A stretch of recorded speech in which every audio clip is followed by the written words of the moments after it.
Hai guys, ketemu lagi bersama saya. Saya kali ini akan melihat sebuah video yang menyangkut terkait hadis dhaif, dan di sini hadis dhaif ini terkait akan terjadinya suatu bencana di tengah-tengah bulan Ramadan yang sudah terlewat kemarin.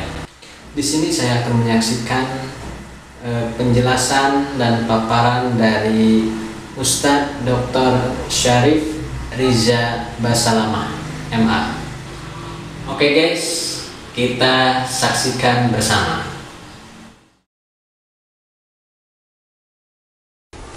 Assalamualaikum warahmatullahi wabarakatuh. Waalaikumsalam warahmatullahi wabarakatuh. Alhamdulillah.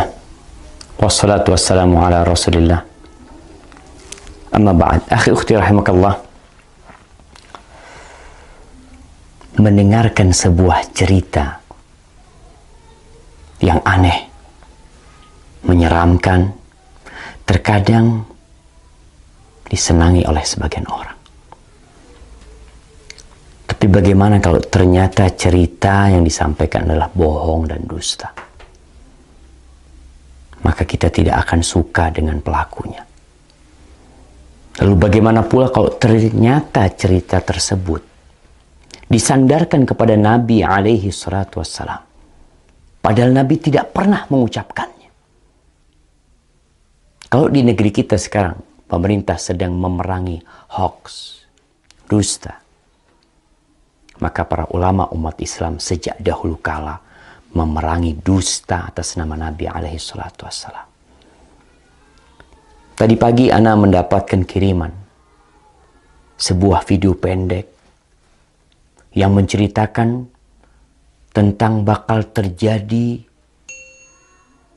sesuatu yang mengerikan apabila pertengahan Ramadan itu tepat pada hari Jumat. Dengan semangat dia membacakannya, membuat orang yang menontonnya akan tertarik dan mungkin percaya. Dan memang dusta apabila diulang-ulangi, disebarkan, terkadang bisa menjadi sesuatu yang diyakini oleh manusia kebenarannya, padahal itu hoax. Dan Rasul sallallahu alaihi wasallam mengatakan, "Man kadzaba 'alayya muta'ammidan falyatabawa maq'adahu minan nar." Barang siapa yang sengaja berdusta atas nama aku, hendaklah dia bawa kursinya, tempat duduknya ke neraka. Maka jangan mudah-mudah menyebarkan hadis palsu, hadis dhaif, kecuali memberikan penjelasan. Kalau hadis itu palsu atau hadis itu dhaif. Ana akan bacakan hadisnya. An Ibnu Mas'ud, dari Abdullah bin Mas'ud radhiyallahu taala anhu qala Rasulullah sallallahu alaihi wasallam, Rasulullah sallallahu alaihi wasallam bersabda. Padahal Nabi tidak pernah menyabdakan hal ini. Idza kana sayhatun fi Ramadan fa innahu yakunu ma'ma'atun fi Syawal wa tamyizul qabail fi Dzil Qa'dah wa tasfikud dima' fi Dzil Hijjah wal muharram wa mal muharram yaquluha 3 marrat hayhata hayhata yaqtulun nas fihi harajan haraja. Qulna wa mas sayhatu ya Rasulullah? قال هذه في النصف من رمضان ليلة الجمعة فتكون هذه توقظ النائم وتقعد القائم وتخرج العواتق من خدورهن في ليلة جمعة في سنة كثيرة الزلزال والبرد فإذا وافق شهر رمضان في تلك السنة ليلة الجمعة فإذا صليتم الفجر من يوم الجمعة في النصف من رمضان فادخلوا بيوتكم وأغلقوا أبوابكم وسدوا كوككم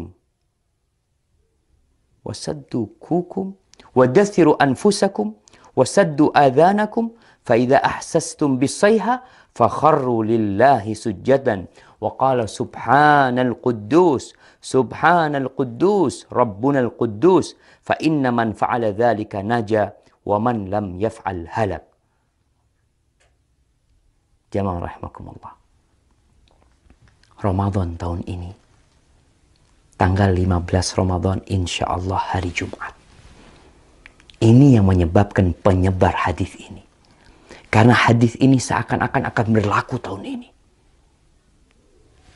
Yang artinya dari Abdullah bin Mas'ud radhiyallahu taala anhu, Rasulullah sallallahu alaihi wasallam bersabda, apabila ada suara dahsyat tepat di bulan Ramadan, maka itu akan terjadi beruntun sampai bulan Syawalnya. Banyak di antara golongan manusia lebih memisahkan diri. Mereka bergerombol-gerombol di bulan Dzulhijjahnya. Pertumpahan darah banyak terjadi di bulan Dzulhijjah tersebut. Juga semakin klimak ketika masuk di bulan Muharram.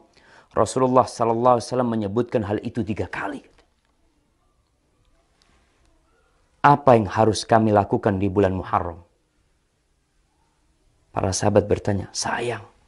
Sungguh sayang, kata beliau. Mereka tidak mengetahui dan apa yang harus dilakukan di bulan Muharram. Saat itu di antara manusia banyak yang saling membunuh. Apa suara dahsyat itu ya Rasulullah? Sahabat bertanya kepada Nabi SAW. Suara keras itu adalah mulai terjadi di pertengahan bulan Ramadan yang bertepatan di malam Jumat. Suara dahsyat itu mengagetkan orang-orang yang sedang tidur, menjatuhkan orang yang sedang berdiri, segala benda terhempas jauh keluar dari tempatnya, atau para wanita yang masih gadis akan keluar dari kamar-kamarnya. Malam Jumat pertengahan Ramadan itu terjadi goncangan dahsyat dan cuaca sangat dingin. Banyak sekali terjadi gempa, banyak sekali yang seperti yang kita lihat lah, gempa di mana-mana mungkin. Kemudian apabila bulan Ramadan itu tepat di tahun itu, dan kalian sedang melaksanakan sholat subuh malam Jumat di pertengahan bulan Ramadan tersebut, masuklah ke dalam rumah, kuncilah pintunya, tutuplah kepala kalian, lindungi tubuh kalian, dan tutup telinga kalian. Apabila kalian merasakan suara dahsyat, bersyukurlah, sujud. Nih, ada sujud. Kita tahu sujud itu ada sujud syukur, sujud tilawah, kemudian ada sujud sahwi, ada sujud ketika sholat. Ini sujud ketika mendengar suara keras. Membaca Subhanal Quddus, Rabbunal Quddus. Karena sesungguhnya apabila kalian melakukan itu, niscaya selamat. Jika tidak, tentunya akan binasa. Ini tersebar jemaah di beberapa tulisan. Ini ambil dari beberapa tulisan yang ada di internet. Kemudian video itu juga telah tersebar, yang disebarkan oleh ya entah siapa yang menyebarkan hal itu, menyebarkan hoax. Kita lihat sekarang bagaimana hukum hadis ini. Para ulama menjelaskan hadzal hadis munkar la yasih. Hadis ini munkar, tidak benar. Al-Uqaili mengatakan laisa li hadzal hadis aslun min hadithi thiqah. Hadis ini enggak punya dasar dari perawi yang thiqah, wala min wajhin yathbut, dan enggak ada yang benar dalam hadis ini. Itu disebutkan dalam Ad-Du'afa Al-Kabir. Dan Ibnul Jauzi mengatakan hadis ini hadza haditsun maudhu. Hadis ini palsu atas nama Nabi SAW. Kemudian Syekh Albani mengatakan maudhu'un, hadis ini palsu, diriwayatkan oleh Nuaim ibn Hammad dalam kitab Al-Fitan. Dan Al-Imam Al-Zahabi mengatakan qultu dha maudhu' wa maslama saqit matruk. Ini hadis palsu. Perawinya ada yang matruk, yang dituduh berdusta jamaah. Ditinggalkan. Lalu kita meriwayatkannya, menceritakannya kepada umat, menyebarkannya. Atas nama Nabi SAW. Nabi bersabda, padahal Nabi tidak pernah menyabdakan hal itu. Jamaah, ma min qaul. Tidak ada satu ucapan yang keluar melainkan ada raqib, ada atid. Ma yalfidu min qaulin illa ladaihi raqibun atid. Akan ada yang mengawasi, mencatatnya. Tapi mungkin sebagian mengatakan, Ustadz kan boleh meriwayatkan hadis dhaif. Kan ada ulama yang berpendapat seperti itu. Kan ada khilaf di antara para ulama. Nah, Anda akan sebutkan para ulama yang membolehkan meriwayatkan hadis dhaif. Yang pertama mereka mengatakan ini dalam fadailul a'mal. dalam fadilah-fadilah beramal. Bukan dalam menceritakan hal yang gaib, yang mana itu berkaitan dengan akidah seorang hamba nanti.